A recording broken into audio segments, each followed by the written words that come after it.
Welcome to Ammu's life style. இந்த பதிவில் இந்த வருடம் தைக்கிருத்திகை 2026 எந்த நாளில் வருகிறது, எந்த நேரத்தில் வருகிறது, விரதம் இருக்கும் முறை, சரவணபவ விளக்கேற்றும் முறை, பிறகு சண்முக அர்ச்சனை எப்படி செய்யணும், கோவிலில் செய்யலாம், வீட்டிலும் செய்யலாம், எளிய முறையில் அனைத்து தகவல்களும் பார்ப்போம் வாங்க. அதற்கு முன்பு என் சேனலை ஃபஸ்ட் டைம் பார்க்குறவங்க, சேனலை சப்ஸ்கிரைப் பண்ணாதவங்க சப்ஸ்கிரைப் பண்ணிக்கோங்க. பிடித்திருந்தால் லைக் பண்ணுங்கள், ஷேர் பண்ணுங்கள், கமெண்ட் பண்ணுங்கள். ஃபஸ்ட்டு தை எந்த நாளில் வருகிறது என்று பார்ப்போம்.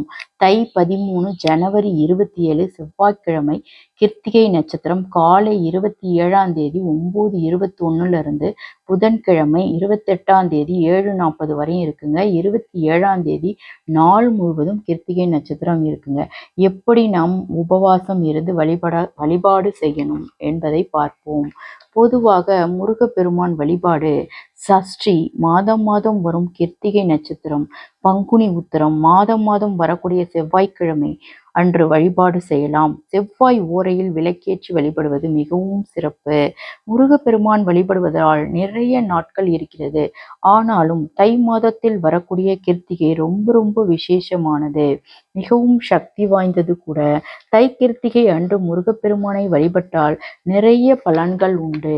முருகப்பெருமானின் தந்தை சிவபெருமான் தனது பக்தர்கள் அனைவருக்கும் கிருத்திகை சிறப்பு நாட்களில் முருகப்பெருமானை வழிபட்டால் அவர்களின் விருப்பங்கள் நிறைவேறும் என்று வாக்குறுதி அளித்ததாக நம்பப்படுகிறது.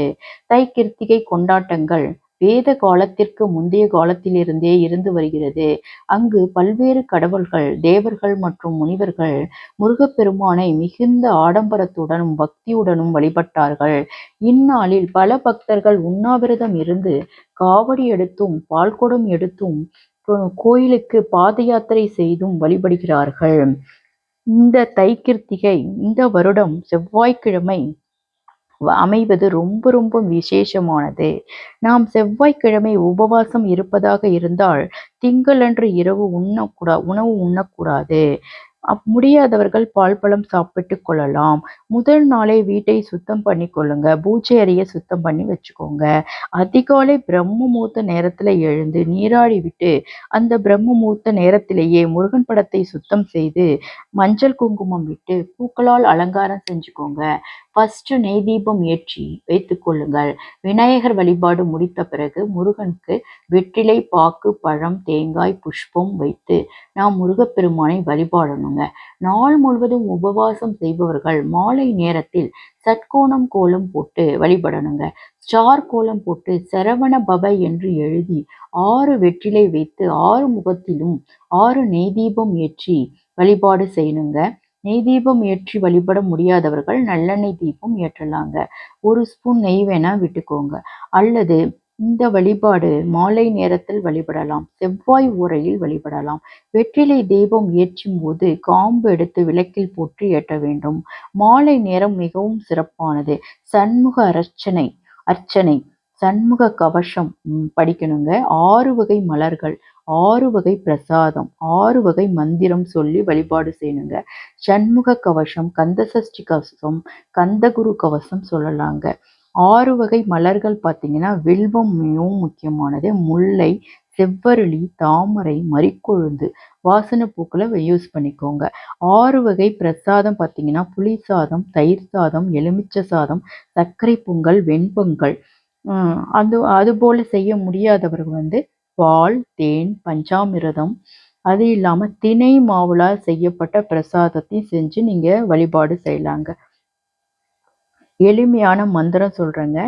ஓம் முருகா போற்றி, ஓம் சரவண பவ போற்றி, ஓம் கந்தா போற்றி, ஓம் கதிர்வேலா போற்றி, ஓம் கார்த்திகேயா போற்றி, ஓம் பழனிவேலா போற்றி. 6 வகை மந்திரம் சொல்லி ஒவ்வொரு மந்திரமும் 6 முறை சொல்லி வழிபடணுங்க. 6 போற்றிகளுக்கும் பூக்களை போட்டு அர்ச்சனை பண்ணி வழிபாடு செஞ்சுக்கோங்க. அதன் பிறகு பிரசாதம் வைத்து தூப தீபம் காமிச்சு நிறைவு செஞ்சுக்கோங்க. இது போல வீடுகளில் வழிபட முடியாதவர்கள் கோவிலில் சென்று கூட அபிஷேகத்தை பார்த்து தேங்காய் பழம் வைத்து குடும்ப உறுப்பினர்களுக்கு அர்ச்சனை பண்ணி வழிபடலாங்க. அபிஷேகத்துக்கு தேவையான பால், தயிர், பன்னீர், தேன், சந்தனம், விபூதி போன்ற பொருட்களை வாங்கி கொடுத்து கோவிலில் அபிஷேகத்தை பார்க்கணுங்க. நாள் முழுவதும் விரதம் இருந்து சண்முக அர்ச்சனை செய்து வழிபடணுங்க.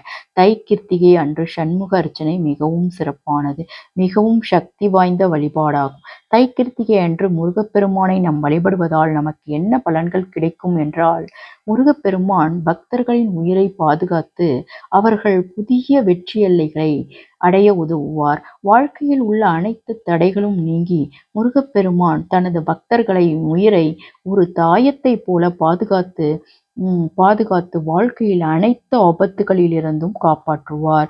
திருமண தடை விலகுங்க. குழந்தை பேரு கண்டிப்பாக நிறைவேறும். ரொம்ப நாட்களாக குழந்தை இல்லாதவங்க இந்த விரதம் இருப்பதனால் கண்டிப்பாக அடுத்த ஆண்டுக்குள்ள ஆறுமுகனே வந்து பிறப்பாருங்க. நீண்ட நாள் தீராத நோய் இருந்தா அதிலிருந்து வெளிவரலாங்க. அது இல்லாம புது வீடு, புது மனை வாங்கவும் என்று நினைப்பவர்கள் இந்த விரதத்தை கடைபிடிக்கலாங்க. தை கிருத்திகை அன்று விரதம் இருந்து வழிபட்டால் அதற்கான தீர்வு கிடைக்கும். அடுத்த கிருத்திகைக்குள் உங்கள் வேண்டுதல் நிறைவேறும். இதுபோலத்தான் தை கிருத்திகை அன்று எளிமையான முறையில் வழிபாடு செய்யலாங்க. இந்த பதிவு மிகவும் பிடித்திருந்தால் உங்கள் ஃப்ரெண்ட்ஸ், ரிலேட்டிவ்க்கு ஷேர் பண்ணுங்க, லைக் பண்ணுங்க, கமெண்ட் பண்ணுங்க. அடுத்த ஒரு நல்ல பதிவில் சந்திப்போம். நன்றி, வணக்கம்.